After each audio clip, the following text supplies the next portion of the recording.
This Tennessee History for Kids video is sponsored by the HCA Foundation, helping kids learn about the great state of Tennessee.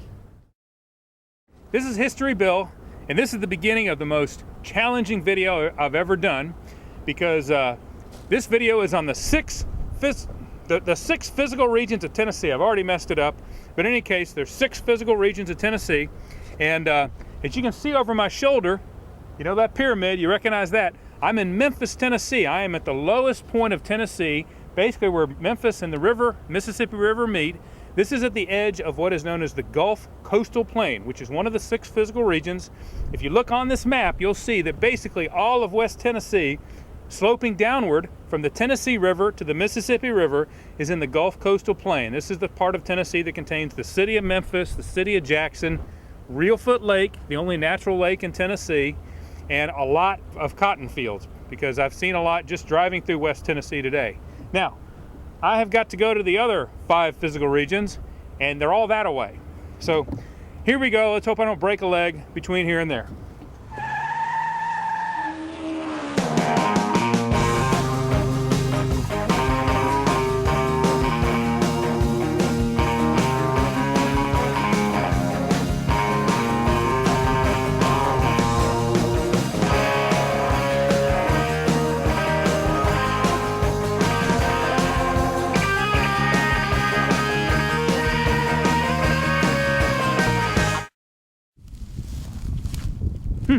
Okay, worked our way through Shelby County and Fayette County and Hardeman County, and I am now in Madison County.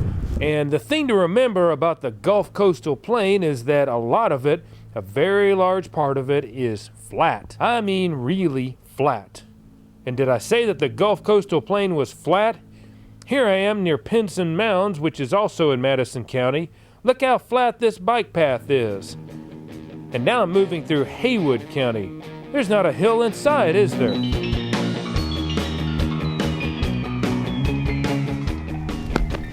Hey, it's History Bill. And now I am at the Highland Rim, which is, as you look at the map, it's the area around Middle Tennessee. It's east of the Gulf Coastal Plain, west of the Cumberland Plateau. It's kind of shaped like a big donut, and just saying that makes me kind of hungry. Oh, but in any case, I'm at the Highland Rim. This is a great place to see the Highland Rim. Look at that. It's basically an area where you see kind of small mountains and ridges everywhere, and with kind of flat areas in between, kind of like the Valley and Ridge of East Tennessee, not quite so dramatic. Another thing that's cool about the Highland Rim is that it has some great waterfalls. Here's a picture of Burgess Falls in White County. Here's a waterfall at Old Stone Ford in Coffee County. And here's a place called the Walls of Jericho in Franklin County. So, I'm off.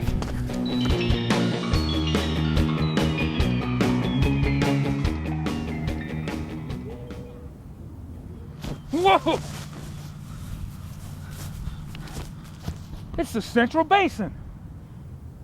As a matter of fact, this is Stones River Battlefield in Rutherford County, right in the middle of the Central Basin. The Central Basin, of course, is an area in Middle Tennessee, particularly like Rutherford County, Williamson, Wilson, those counties, Coffee County, Murray County, where it's really flat and it's kind of surrounded by the Highland Rim, which is higher. In fact, the Highland Rim is about 500 feet higher than the Central Basin. The Central Basin is kind of in a bowl, and it's down low. It's kind of hard to notice when you ride a car into it, but I tell you what, the weather's different. In fact, it's a lot warmer in the Central Basin in the summer than it is in the Highland Rim, about 5 degrees warmer.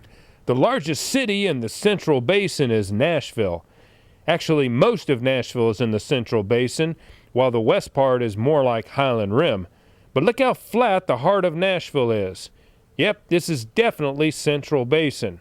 Out in the countryside in the Central Basin, you'll see lots of farmland. But it's not so much cotton out here. You're far more likely to see corn and tobacco growing. One other thing about the Central Basin, there's a lot of cedar trees, especially in Rutherford County and in Wilson County. Here at Stones River, you see a lot of cedar trees. And in Wilson County, there's so many cedar trees that there's a place called Cedars of Lebanon State Park. Also, Shelbyville, which is kind of near here, used to be known for its production of pencils. Why? Because there's so many cedar trees, and cedar trees used to make great pencils. Guess what? I'm at number 4. This is the Cumberland Plateau. I'm standing on top of it. If you look behind me, you will see the Valley and Ridge area of Tennessee right behind me. Can you believe it? And actually, if you look really far, you can actually see the 6th physical region, but I'm not even going to talk about that yet because that's a long way. Anyways, like I said, I'm in Roane County, and I am at the top of the Cumberland Plateau. I'm actually at the very edge of it, looking down at actually the town of Rockwood, which is right behind me. And this is actually one of the most amazing overlooks in all of Tennessee. The Cumberland Plateau basically goes sort of through an area that kind of divides Middle and East Tennessee. It is a very sharp and high area that towers over really both the Highland Rim to the west and the Valley and Ridge to the east. I wonder how long it'll take me to get to Rockwood. Let me see.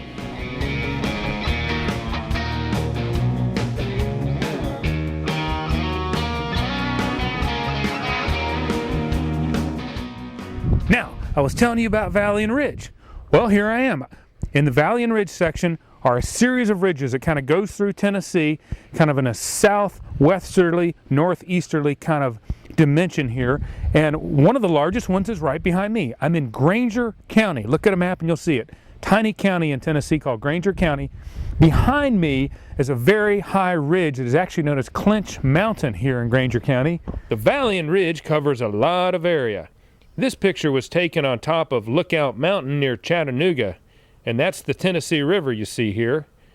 Here's Sycamore Shoals State Park in Washington County, and here's some more Valley and Ridge in Hawkins County.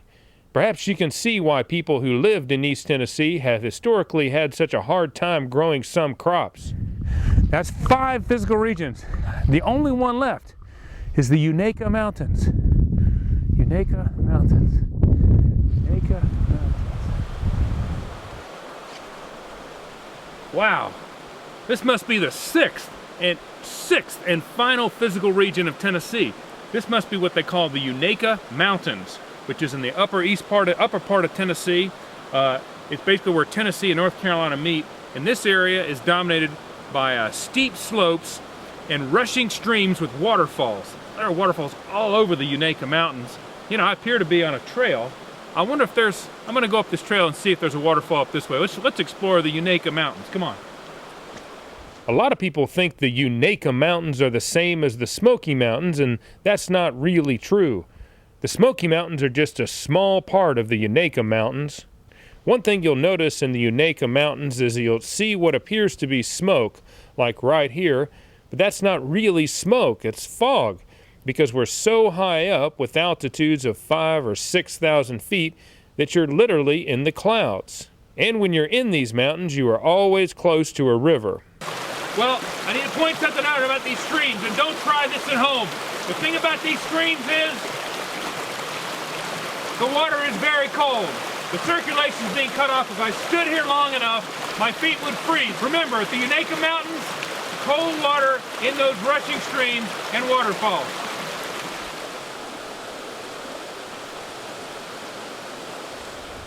And the other thing about the Unaka Mountains is, remember I said something about steep slopes? I may have said something about large boulders. Case in point, steep slopes, large boulders. Now these things are great for climbing, and let me point out what I mean by that. They're great for climbing. Okay, just to review, there are 6 physical regions in Tennessee. Moving from west to east, they are the Gulf Coastal Plain, the Highland Rim, the Central Basin, the Cumberland Plateau, the Valley and Ridge, and the Unaka Mountains, which makes my feet cold just thinking about it.